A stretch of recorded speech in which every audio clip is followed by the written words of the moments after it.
mental hygiene is another term that I've been using for tools of practical self-awareness. Like, how to be self-aware of our thoughts, how to know that we are not our thoughts. When you're distressed, what can we use to just evacuate this sensation of panic or anxiety? And how can we build on many, many mental hygiene tools of self-awareness that then can help you maybe get helped by a mental health practitioner?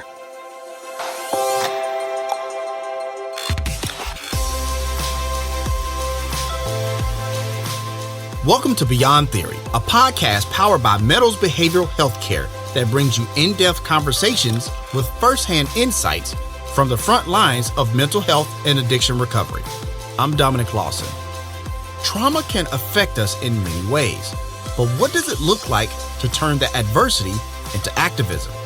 Today, we speak with actress and activist Gabriella Wright as she discusses how her past and the loss of her sister inspired her to lend her voice to help others. Let's get out of the abstract and see how this applies in the real world. It's time to go beyond theory. Hi, I am Gabriella Wright. I am an actress. I am an activist. I'm a mother. I'm the co-founder of the Never Alone initiative of the Chopra Foundation, and I'm a human explorer. I explore life, I explore consciousness, and I try to explore the roots of suffering so we can liberate from it. So if that makes any sense whatsoever, that's who I am right now. And thank you so much for coming on the Beyond Theory podcast. It's such an honor to have you on the show. If you would, Gabriella, just kind of share with us your background. So background is a long story. Okay, fair enough. So I am English. My dad is English, British, Scottish. My mother is French, Portuguese, Mauritian. So I've been brought up in a very multicultural world in that sense. You know, my father still doesn't speak French, so that kind of says it for the British in him. Right. But my mother is multilingual, and I was brought up between London and France, probably till in my 20s, and okay. and that's how I learned a lot of my multicultural, trying to understand the different etiquettes that we have, and the different challenges that you can have by having different perspectives in life. And so I was studying acting in New York. I started also acting in New Zealand, and it just kind of went from there into coming back to France, making French films, having a child, with my ex-husband, who's French, Russian. And so today I'm divorced 10 years ago, and now I live with my son in Los Angeles for the work that I do as an actor, as an activist. So that's a broader background. But Gotcha. Basically, I'm an international explorer. I hear that. If you would, Gabriella, just kind of share with us your background in working in the mental health space. Yes. Okay. So that is that starts with a lot of human exploration first. So that's why for me it's super important. Why I was saying I was multinational and multicultural, because it actually stems from the question, who am I? You know, what is the mental? I started really in the mental space. So the mental space is, we all are connected to this mental space. It's the understanding the true nature of who we are. Like, why do we suffer? Why, when I think of something that displeases me, I feel it so present that I cannot do anything today? You know, and these questions started when I was, unfortunately, I was raped and abducted when I was 18 years old, almost 18 years old, and because I never asked those questions before. And I never realized what trauma was. And until something traumatic happened to me and I experienced the essence of living with trauma on a daily basis. And all I wanted was to liberate from it. All I wanted was to just be free of this suffering, because I realized through distinction that my body was okay after, but my mind was not. And that mental space was so vast that I just didn't know how to tackle it. And I wanted to be the person I was before. And so the need and the necessity and the urge for me wanting to experience the joyful teenage self, that's what I wanted. And my goal was to experience that again. And so I tried everything. And that's what got me on the journey in the mental space, leading into meditation, the study of Vajrayana, for example, which has been with me till today. It's been 20 years now. And that has never left me. And as you know, the root in Buddhism, for example, the Buddhism principle is, how do you free yourself from suffering and ultimate existential suffering, and trauma along the way, the peaks in the mountain of the mental landscape that you have as a human self. So that's how it started, but it got more precisely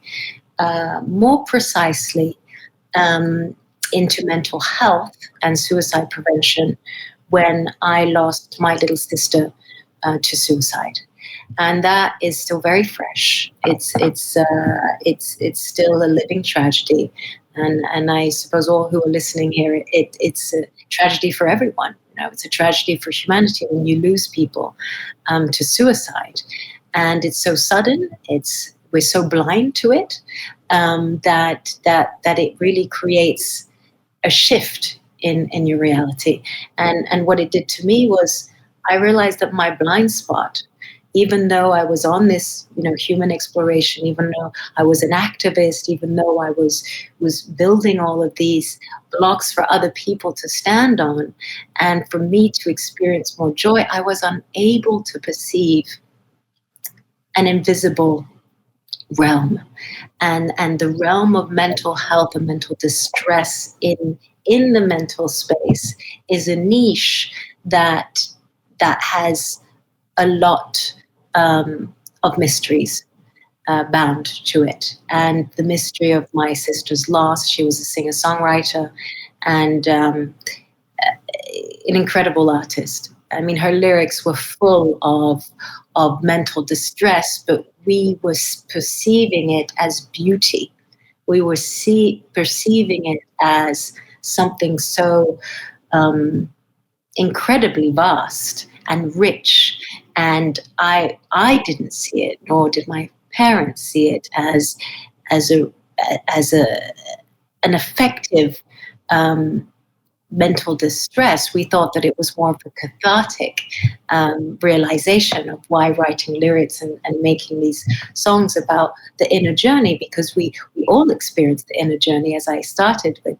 And so that's really when I was like, okay, this has to stop. And I was able to meet Dr. Deepak Chopra, right. and he loved what I was coming with, which was just raw vulnerability. As an actor, I had a project that's finally finishing. It's called We Are Never Alone. It's a film about a mother who loses her son to suicide. So I interpret the mother within all of the healing journey that I experienced as a sister to my sister, and as a bigger sister, the elder sister to my little sister. So it's still very emotional, of course, but we were able to create this movement called Never Alone, and now we're on a quest to democratize resources, to destigmatize, to help people who are on the other side of the globe, to help people who are on the other side of the globes in their mind, wherever you are. And it's really to tap into that hidden space that we all have. And sorry, that was a very long background, but I think I needed to set the tone of why we're here and why I'm here. And it's a privilege to be speaking with you, and because of all the platform that you've created for mental health, and you're in the mental space, and Right. all the different angles. So I'm sorry to be rambling. That's not the point. But I just wanted you to hear, because it's not normal for an actor to be so engaged like Right. this, you know. Absolutely. Yeah. No, go ahead. I'm sorry. No, that's really enough of hearing my voice.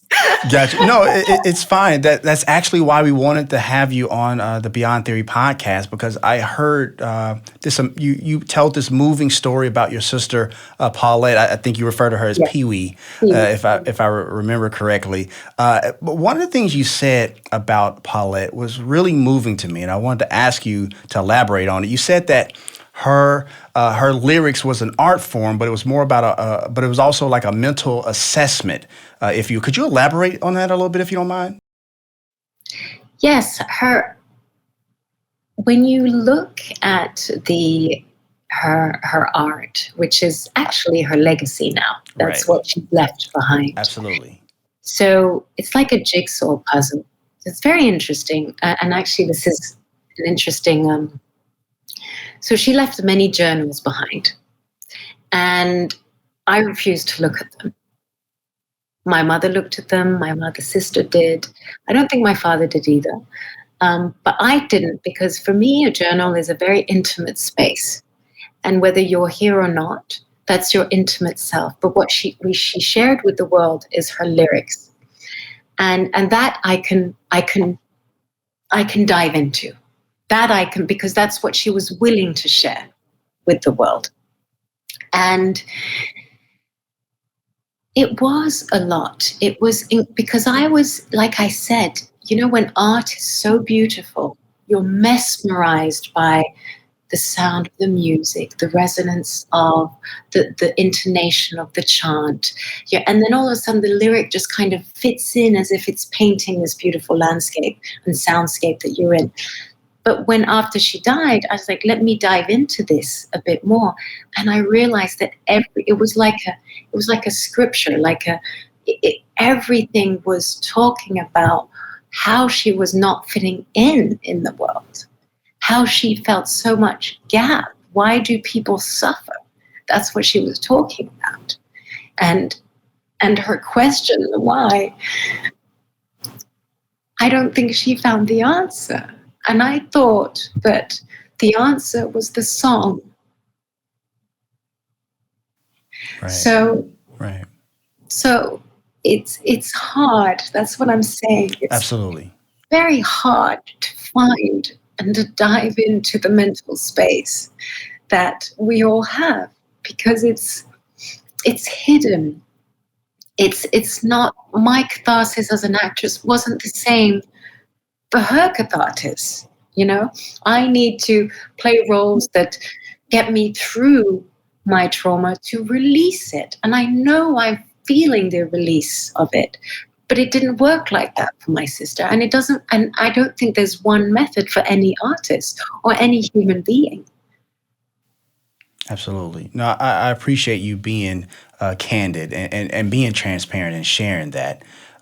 For sure. And that led you on the path of, the work that you do now and working with Deepak Chopra and stuff like that. Kind of talk about that collaboration, if you don't mind, Gabriella. Yes, it's a wonderful collaboration. It is just, when we talk about synchronicity, right. This definitely was a this was synchronicity. It was two people meeting. His love for consciousness, as he's mind, body pioneer. He's written 92 books. Right. Who does that? He does. Deepak does, right? So he dove into that world of consciousness and truly understanding consciousness is the equivalent of the mental space I mentioned before as to introduce myself, And as a student of Vajrayana Buddhism and also Vedanta, it's truly understanding what is reality. And that question, the what is reality, what is fundamental reality, is the question that drives Deepak every day. And I know that because I haven't read all of his books, but we exchange a lot about it. And in every book, there's an essence of what is reality. Therefore, who am I? And so the who am I is linked to the human condition. And when we met, I actually met him in an interview. I was asked to interview him on consciousness, telepathy, and in autism. And I don't know why I was asked to. They were like, no, you understand consciousness. I was like, I do, but does it matter? And I was already 8 months in grief, and I didn't really want to talk about consciousness at that time. And for some reason, the director asked me, he was like, please just do this. And so I flew to New York, met him. And I told him after the interview, I said, it was lovely speaking to you, but do you realize that every 40 seconds someone dies by suicide? And it was interesting because his reaction as I was reading his face, he was very stunned in that sense. I think those numbers are very high, and that was pre-COVID, obviously. Right. And numbers also shift reality. Data Right. does as well.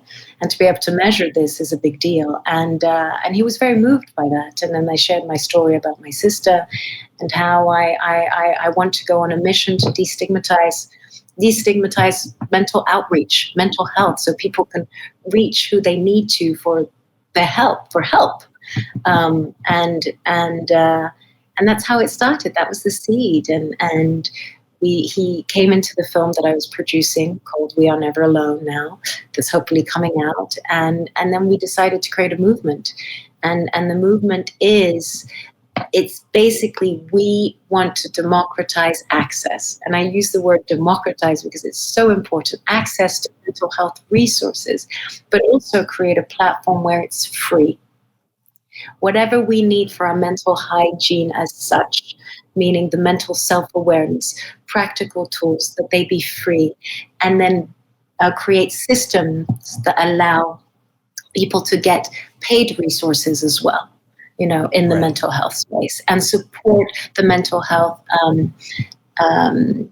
professionals with the support on our platform. So there's a lot to do. There's a lot of translation to do because we're looking at it as a global movement.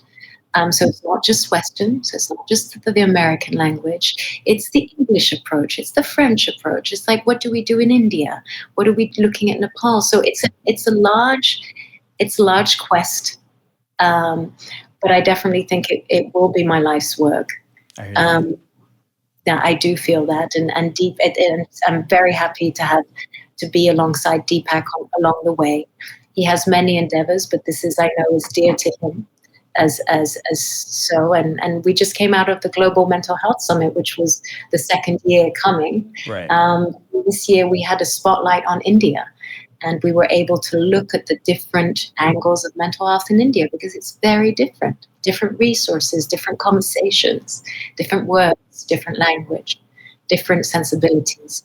So that's really, how and the why, and there's so much that we're building. Deepak is obsessed with technology, and his partner Machai is a technologist as well, and so he is looking at different tools to also go to democratization of resources using technology. And I think we can't escape technology. We need to use it to our advantage, even if sometimes technology makes us feel isolated and disconnected. But there is a way to use it with consciousness that allows us, with presence, to bind the gaps that are missing on the quest to creating a more healthier, mindful world in that sense. Absolutely. Gabriella, you talk often about mental hygiene, shifting the focus to mental hygiene. Kind of elaborate on that if you don't mind, because I thought that was interesting. Yes. So I So when I came up with it, I realized that it was used before in the 1920s by a psychoanalyst. And I thought it was fascinating. And I came up with the word, it came to me just because, obviously thinking everything is inspired from my sister, but I was thinking we brush our teeth every day. We know that we need to have physical hygiene to just, feel good in the world, to interact with so that we have a healthy body, interact with the world. It's important. We understand that, we teach kids at school that you have to brush your teeth. It's very important, We teach at school that we shouldn't really use swear words, It's kind of like, it's important to have this education. And I realized that mental hygiene might be the missing gap between the mental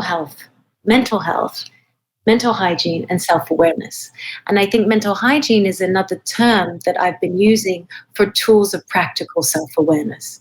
Like how to be self-aware of our thoughts, how to know that we are not our thoughts. When you're distressed, what can we use to just evacuate this sensation of panic or anxiety? And how can we build on many, many mental hygiene tools of self-awareness that then can help you maybe get helped by a mental health practitioner, professional, but at least you have your little toolkit that allows you to have that independence and self-assessment that can then lead you to the right person when you need to. Right. So it's kind of the in-between. It's not impeding on the mental health professionals. It's actually more supporting of, and it's more of something that you can tune into. How am I on a 1 to 10? How do I feel today? How does my mind feel today? 1 to 10. Oh, today I feel like a 5. What can I do then? What can I do to just improve maybe my mood? Or why do I feel that I'm a 5 out of 10 today? And then start writing that. And then start, breathing. And then start mindful exercises. So that's where mental hygiene is. You've done work with the UN as well. You've lent your voice to the UN on many different issues. Kind of talk about that a little bit. I'm fascinated to know a little bit about that. Well, because of my story that I shared in the beginning, where I had gotten raped and kidnapped, and thank God I've overcome that trauma. But trauma has many different layers, of course. And so there might be another layer that I haven't seen yet, But I'd say the symptoms of PTSD and all of that I've overcome, and I'm very proud to have overcome it. And so obviously what do you do when you overcome something? You want to help others to overcome their trauma. You want to lend your voice. You just want to be there. You want to empower, and that's something that I was very happy to lend my voice as a storyteller to the UN Trust Fund to End Violence Against Women and Girls and UN Women. And we were doing a lot of live events. We opened in Parliament just before COVID, actually, November, just before COVID in Serbia.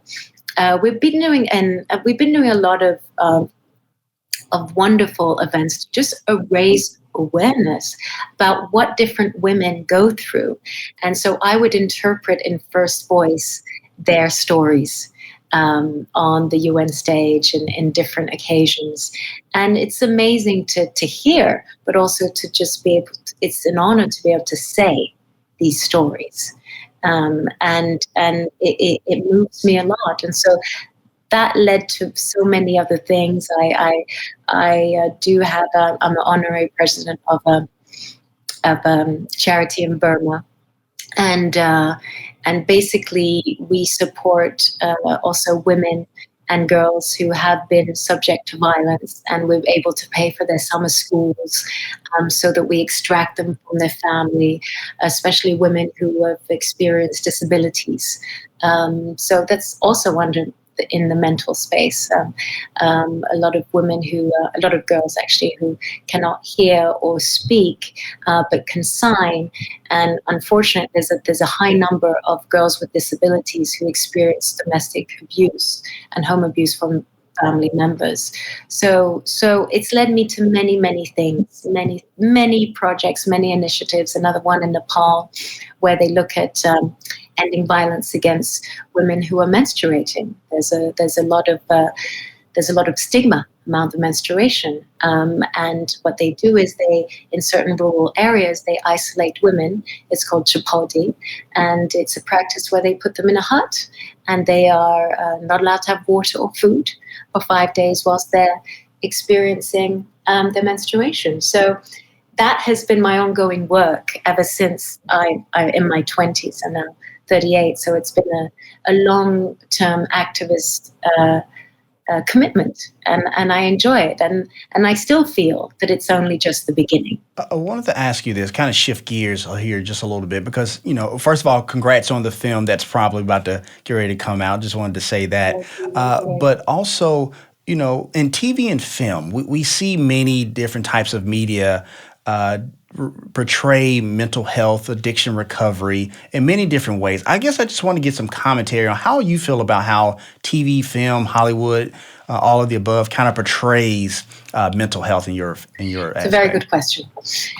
And it's an essential question. I wish people would ask this question more often.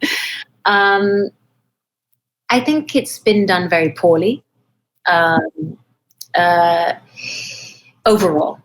But there are some gems. Frances was an incredible rendition of a true story.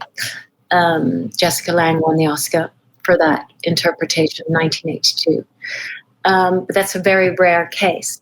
I think there's a lot of mental illness in film and TV has been. I'm trying to find the right word in English. I'm sorry. Gotcha. It hasn't been looked into. Let's put it that way. It's been, okay, so someone with mental illness is going to act like that. Someone who is bipolar is going to switch personalities. Someone who's schizophrenic is going to have multiple personalities. It's not that kind of painting on the wall. It's more subtle than that. And what has been portrayed up until now has more been that's what it is and that's the consequence, but they haven't spoken about the inner suffering of the person who's experiencing that. It's more of the fear of the person, of that character. It's the fear in the other people, but it's not the mental distress in someone who's experiencing such extreme and normal, by the way. It happens every day. In normal day society, that there's many of these mental illnesses, and I would say it's normal, in that sense. So normalcy hasn't been portrayed in Hollywood, but I do have hope, and I know there are a lot of programs. I know HBO are trying to do. They had a program for mental health assessment in films. So I know that they're doing that. I actually have to congratulate them, and I have to congratulate Kate Winslet for her incredible role of Mare of Easton. Not only was she portraying emotional turmoil as a mother who loses her son to suicide, but she was also playing as a normal mother detective in an environment that addresses a lot of mental distress, that causes violence against women, against themselves. And I found it fascinating. And she portrayed all the subtleties of what it is to be not only a victim of one's own mental distress, but of a collective mental distress and the taboo. In that TV show, it speaks about the taboo of suicide and in an environment. And I thought that was very encouraging. So there's hope, and I think it's changing, and people are more and more aware of it. And so it's not a black picture. I think it's a moving picture that there's a lot of hope And I feel that creators now are more socially responsible in so many different ways, whether it's addressing Black Lives Matter, whether it's addressing, the LGBTQ plus, we're becoming a lot more mindful in our storytelling. So hopefully it will merge into the mental health space. You speak about that hope. What we're starting to see is also a lot of Gen Z generation really talk about mental health a lot more, and you've championed that generation as well, speaking with them on many occasions. What is it about that generation that just kind of gets it? You know what? I think they're just so over us adults. They're just so over it. They're just like, you know what? You guys don't get it. You're slow. You're stuck up in your principles. We have a voice and we want to be heard, and we do not want to get involved in your stories of why you cannot express your voice. We don't listen. We don't want to. You're just stuck.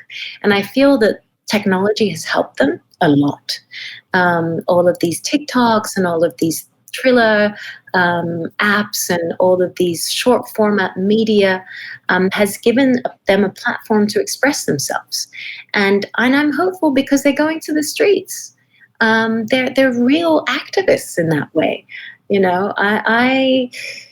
I was alone being an activist in my 20s. I was very alone, and I had the only example of an activist I had was John Lennon. So it's not the same. And so I'm very impressed, and I'm hopeful because they just say things as they are. And I also have a 17-year-old, by the way. He's turning 17 on Tuesday. Gotcha. So he's also very much engaged in the world and how he thinks. And I think if we're able to cradle, and when I say cradle, it's more of nurturing. If we're able to nurture their self-realization, their self-assessment, give them the tools that they need, that they learn the right things, that we give them the jewels, not the trash, from our generation, then I really feel the world is experiencing not only a better place mentally, but also physically. As we wrap up here on the Beyond Theory podcast, Gabriella, I just want to say thank you so much for coming on the show. Any last resources or books you would like to suggest to our audience? Resources or books? Mm-hmm. Or anything else? So obviously I'm going to share Never Alone. So please go to neveralone.love. Of course, that's, our platform. You can actually start downloading the first version of our app, which is the neveralone.love app in the App Store. It's the first version. We're uploading content every day. John W. Brick, actually, who co-hosted our summit, will also have a channel on there. And basically the principle is that everyone has a channel and can submit powerful content only for mental health, only in the mental health space. So you can go and find what you need from many different angles: women's mental health, storytelling, stories, movement, meditation practices that are specifically for the mind. So that's, where I'd like for you to go. But then also I just feel there's a good book.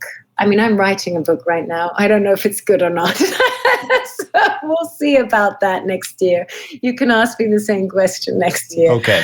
But books, haven't read anything recently that I love.